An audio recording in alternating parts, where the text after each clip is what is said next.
তাদের জীবন জীবিকা কেড়ে নিয়ে ট্যাক্স আমরা প্রতিবাদ জানাই যতক্ষণ অব্দি এই বিল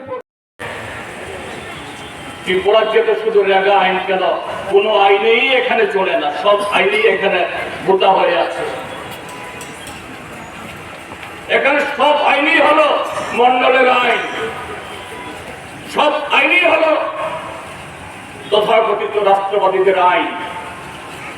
শুধু কাজের অধিকারে না, এমনকি কথা বলার অধিকার, ভোট দেওয়ার অধিকার, একজন নাগরিক হিসাবে তার নিরাপত্তার অধিকার ত্রিপুরাজ্যের মধ্যে সবটাই সেখানে অচল।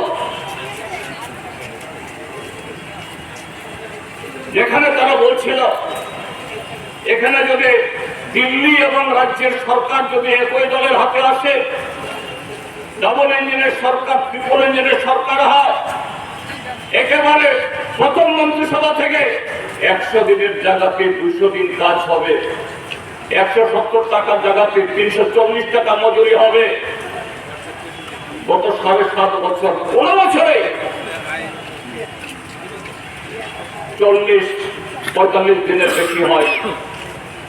তাও গড়ে 40-45 দিন, কিন্তু যারা প্রকৃত দিনমজুর, নিম্ন আয়ী, ক্ষেত মজুর, যাদের কাজ দরকার,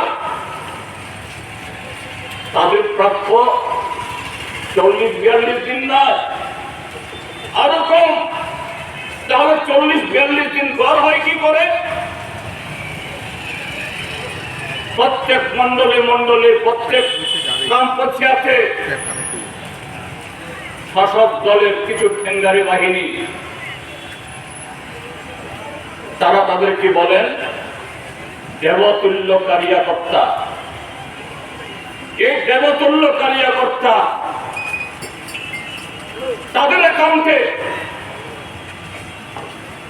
90-92-93, কেউ কেউ 100 দিনও তারা কাজ পায়। তারা কখনো কাজের গোড়ায় যায় না।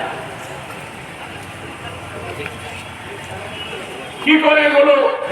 তাহলে এই নামগুলো উদ্ঘাটিত হয় কিভাবে? এইভাবে যে লুট করছে অন্যায় ভাবে, এগুলো প্রকাশ পায়। এটাও এই আইন, এই আইনের শর্ত আছে। যে প্রজেক্ট তৈরি হবে, যে প্রজেক্ট ইমপ্লিমেন্টেড বা রূপায়িত হবে, এই প্রজেক্টে কত মেনটেন্স খরচ হলো, কত টাকা ব্যয় হলো,